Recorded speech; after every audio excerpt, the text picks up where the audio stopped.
వరంగల్కి వెళ్దాం. వరంగల్ నుంచి సమాచారం అందించడానికి మా ప్రతినిధి వేణు మనకు అందుబాటులో ఉన్నారు. వేణు, వరంగల్లో కౌంటింగ్ ప్రక్రియకు సంబంధించి మీ దగ్గర ఉన్న సమాచారం ఏంటి? కొద్దిసేపటి క్రితమే పోస్టల్ బ్యాలెట్ల లెక్కింపు అయితే ప్రారంభమైంది. ఇందులో వర్ధనపేట, తొర్రూరు, పర్కాల 3 స్థానాల నుంచి కూడా పోస్టల్ బ్యాలెట్ల లోపల దాదాపు 86 ఓట్లు పోలవగా అందులో 62 పైగా ఓట్లు కాంగ్రెస్ పార్టీ, అధికార కాంగ్రెస్ పార్టీకి వచ్చాయి. ఇక ప్రధానంగా తొర్రూరు నుంచి పోస్టల్ బ్యాలెట్ల ఓట్ల లెక్కింపు అయితే పూర్తవుతోంది. 1, 2 అదేవిధంగా 5వ వార్డు, 8వ వార్డు, ఈ 4 వార్డు లోపల కాంగ్రెస్ పార్టీకి 16 ఓట్ల లీడ్ వచ్చింది.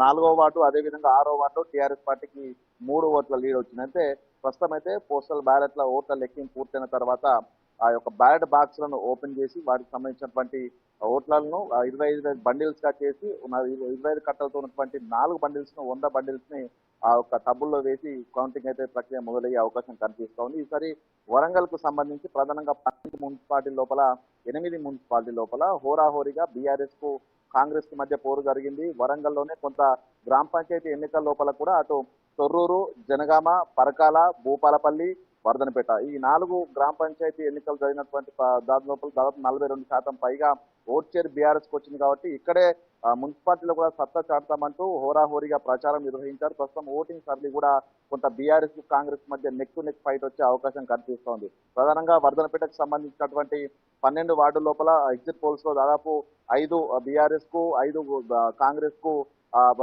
క్లియర్ గా మెజార్టీ ఉన్నట్లుగా తెలుస్తోంది. ఇక ఒకటి బీజేపీకి, 1వ వార్డుకు సంబంధించి బీజేపీకి కాంగ్రెస్ కు మధ్య హోరాహోరీ పోలినట్టు. అంటే దాదాపుగా 1, 2 వార్డు మెంబర్ల తేడాతోనే ఈ దాదాపు 8 మున్సిపాలిటీ లోపల ఫలితాలు వచ్చే అవకాశం ఉంది. అందుకే నిన్ననే ఎన్నడూ లేని విధంగా ఈసారి ఉమ్మడి వరంగల్ జిల్లా నుంచి క్యాంపులకు తరలింపు అనేది ఓట్ల లెక్కింపుకు ముందుగానే ప్రారంభమైంది. ప్రస్తుతం ఒక్కసారి మనం వర్ధనపేట కౌంటింగ్ సెంటర్ వద్ద ఉన్నటువంటి విజువల్స్ ఒకసారి చూడొచ్చు. ఇక్కడ అభ్యర్థులకు సంబంధించిన అనుచర గణమంతా కూడా కంప్లీట్ గా ఉత్కంఠగా ఎదురు చూస్తున్న పరిస్థితి. అసలైన అభ్యర్థులంతా కూడా ఇప్పటికే క్యాంపులకు తరలి వెళ్లారు. ఈసారి అధికార పార్టీకి సంబంధించినటువంటి అభ్యర్థులు, అదేవిధంగా ప్రతిపక్ష పార్టీగా ఉన్నటువంటి బీఆర్ఎస్ అభ్యర్థులు కూడా ఇప్పటికే నిన్ననే క్యాంపులకు తరలి వెళ్ళిన పరిస్థితి. అయితే ఈసారి 1-2 అభ్యర్థుల తేడాతోనే ఈ యొక్క మున్సిపల్ చైర్పర్సన్ సంబంధించినటువంటి ఎన్నిక ఉంటుంది. కాబట్టి ప్రతి వ్యక్తి కీలకం కాబట్టి ప్రధానంగా క్యాంపు రాజకీయాలు అయితే మొదలైనటువంటి సిచ్యువేషన్. ప్రస్తుతం భూపాలపల్లికి సంబంధించినటువంటి అప్డేట్ కూడా మనకు వస్తుంది. భూపాలపల్లికి సంబంధించిన మున్సిపాలిటీ లోపల అంబేద్కర్ క్రీడా మైదానంలో మినీ ఫంక్షన్ లో ప్రస్తుతం కౌంటింగ్ కొనసాగుతుంది. అక్కడ బ్యాలెట్ ఓట్ల లోపల 28 ఓట్లు కాంగ్రెస్ కు లీడ్ వచ్చినట్టు తెలుస్తుంది. మొత్తంగా అక్కడ 65 బ్యాలెట్ ఓట్లు మొదటి 4 వార్డుల లోపల ఓట్లు పడ్డాయి. దీనిలో దాదాపుగా మెజార్టీ పోస్టల్ బ్యాలెట్ లోపల మాత్రం ప్రధానంగా అధికార కాంగ్రెస్ పార్టీకే లీడ్ అయితే కనిపిస్తా ఉంది. ఇక బ్యాలెట్ సంబంధించినటువంటి ఓట్ల లెక్కింపు ప్రారంభం అయితే ప్రధానంగా కట్టలు ఏర్పాటు చేసిన తర్వాత అసలు ఏం జరగబోతుందని వాటికి సంబంధించినటువంటి అప్డేట్ వచ్చే అవకాశం ఉంది. కొంత ఉత్కంఠ రేపుతాయి అనుకున్నటువంటి ఫలితాల లోపల పోస్టల్ బ్యాలెట్ లో కొంత ఎడ్జ్ అయితే అధికార కాంగ్రెస్ పార్టీకే కనిపిస్తుంది. సో దీంతో బ్యాలెట్ ఓట్ల లెక్కింపు తర్వాతనే అసలు 2 పార్టీల మధ్య ఫైట్ ఉండబోతుంది. ఎందుకంటే ఈసారి బీజేపీ కూడా చాలా చోట్ల ఖాతా తెరిచే అవకాశం ఉంది. గతంలో అటు వర్ధనపేట, పరకాల మినహాయిస్తే ఎక్కడ కూడా బీజేపీ సత్తా చాటలేదు. కానీ ఈసారి భూపాలపల్లి, పరకాల, ములుగు, వర్ధనపేట, జనగామ, స్టేషన్ గన్పూర్, ఈవెన్ తొర్రూరులో కూడా బీజేపీకి సంబంధించిన అభ్యర్థులు ఓరాహోరీ ప్రచారం చేస్తారు. అక్కడ బీజేపీ అభ్యర్థులకు గెలిచే అవకాశం ఉంది. అయితే బీఆర్ఎస్ కు కాంగ్రెస్ కు మధ్య కనుక టై అయ్యే అవకాశం ఉంటే బీజేపీ అభ్యర్థులే చాలా కీలకమయ్యే అవకాశం ఉంది.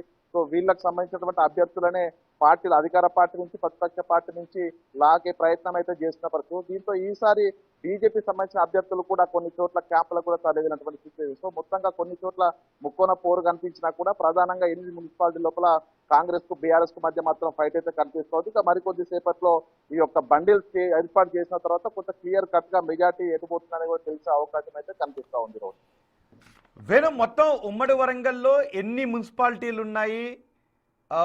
ఆయా పార్టీల అంచనాలు ఏ విధంగా ఉన్నాయి?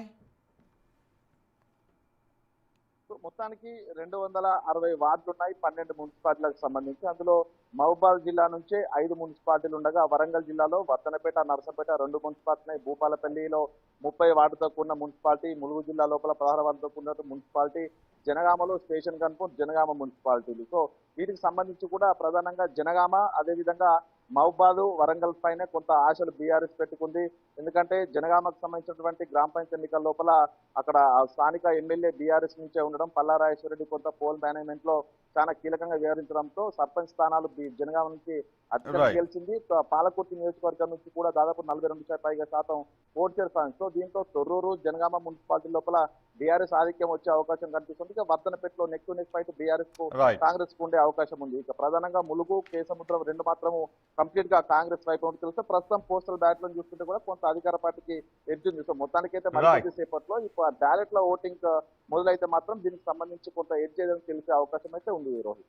రైట్ వేణు, మొత్తానికి తెలంగాణలో జరిగిన 7 కార్పొరేషన్లు 116 మున్సిపాలిటీలకు జరిగిన ఎన్నికల కౌంటింగ్ ప్రారంభమైంది.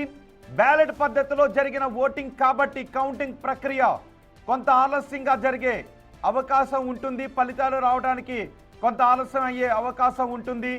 ఆ మడతల్లో ఇప్పుడు మీకు బిగ్ టీవీ స్క్రీన్ పైన కనిపిస్తున్న ఆ బ్యాలెట్ మడతల్లో ఏ పార్టీ అభ్యర్థుల భౌతవ్యాన్ని ఏ విధంగా ఆ కార్పొరేషన్ మున్సిపాలిటీల ఓటర్లు రాశాడు అనే ఉత్కంఠ తెలియ. చూడండి ఒకసారి, అదిగో Congress, car party, BRS, BJP ఇలా ఏ పార్టీకి ఆ పార్టీల వారీగా ట్రైలను సిద్ధం చేశారు, టబ్లను సిద్ధం చేసి ఉంచారు.